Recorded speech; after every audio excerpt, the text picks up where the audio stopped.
was a nice day out today. Got the seat and tank off a Woods Ripper, went out, washed it, got it back on the stand here. Still got to put the rest of the swing arm stuff together, put the chain on it, the brakes on it, whatnot. Picked up a rear shock, I got to service that. And right now the shop is a mess. So I got to clean it so I can get back to work.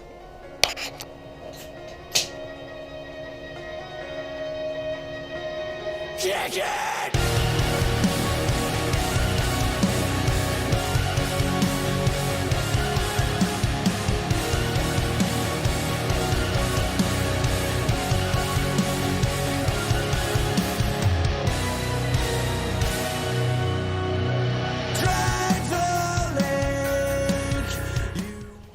So I just realized I'm out of blue Loctite, so I can't be putting all this stuff back on without that.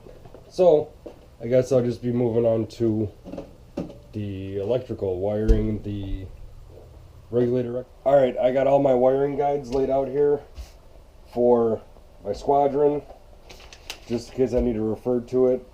The regulator rectifier, because that's definitely, I need these wiring diagrams right here to figure out what the hell all these wires mean. And just to refer to the L38 wiring diagram for the stator that I put in here last year. 2 yellow wires, so the ground is floated. And last year I ran a Trail Tech X2. I think it's up here. Let's see if we can find this. Oh, it's right here. Jeez. And this is incandescent. It's not LED, so I could run AC off of it. This stator is rated for, what did they say? Like around 40 watts. 12 volts, obviously. Around 40 watts. It was enough to power this when I was on the gas.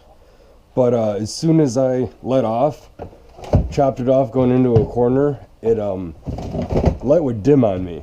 And it kind of sucked because, I'm not gonna lie, it went dark in a corner on a 125 at 2 o'clock in the morning.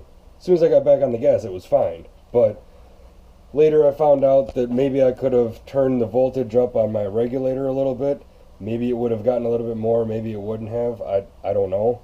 But this year I'm going to fix it, and I'm actually going to wire LEDs in. That's why I'm going through all of this.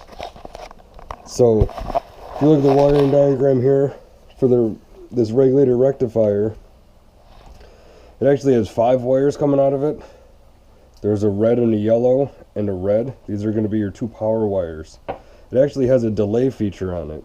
So whenever the engine shuts off, I can have it delayed 2 to 30 seconds. Now, that's with the battery on. That's kind of what the battery is for too.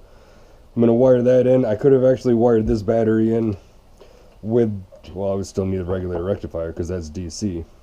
But if I had the battery, when I chopped off the gas, or the throttle, it wouldn't dim because then you'd be on battery power and it would no longer be charging it. As soon as you got back, rolled back on the gas, stator created 12 volts, enough to actually power the light, and then it would start charging the battery again through the regulator rectifier, because this is going to turn AC into DC. So the red and yellow wire is going to be the delay. That would be okay. That's cool. I kind of like the idea of having that, so then you don't have to worry about turning it off. You can set that up. But if you end up like, God, it's 2 o'clock in the morning, you gotta take a piss, you get off the bike, you don't have any lights anymore after 2 to 30 seconds. So there's another way to wire it with actually a switch, and then when the bike turns off, you're no longer creating power through the stator, charging the battery. You're going to run solely off of this battery. The problem with that is this battery's only going to last so long. It's was it 3.7 milliamp hour or 3700? I did the math. It's actually over here on the board. Light draws 20 watts. Divide that by 13.6. Being realistic, I'd like to set it at 14.4. But I'm not always going to be on the gas, so we're going to say an average of 13.6 volts is what the battery is going to be, hopefully. Divide those two, you get a 1.47 amp draw If I'm at 14, it'll probably be 1.5 amp draw. Divide that by your battery power, 3.7 milliamps. You get 0.39, multiply that by 60 minutes in an hour, because you're going for milliamp hours. That gives me, that battery is going to give me 23 minutes of light before it goes out on that switch without the relay in it, or without the timer in it. It actually came out to 23.84. I'm always going to round down because we'll even say it's 20 minutes of power. So I want to wire a switch in there, but at the same time I kind of want to have the relay. I want to have it off when I'm during the day. I don't need to be having this light on. I would like to be charging the battery. The stator is not going to have a problem charging the battery. It's actually going to have a little bit of a draw trying to charge the battery on it for me. So that's going to be good. But I'm going to wire a switch into it, so then, well, I'm going to be helping this year for the 24 hours, so it would be nice to prop the bike up against a tree, leave the light on for 10, 15 minutes, if I can, not solely depend on my helmet lights, just have an extra little spotlight somewhere, instead of having a 2 to 30 second delay, and then be in the dark and have to go over and start the bike again. So I have a switch around here somewhere. I think it's, let's see, there's a two-way right there. I think I have another right there. There's a three-way. I wonder if I can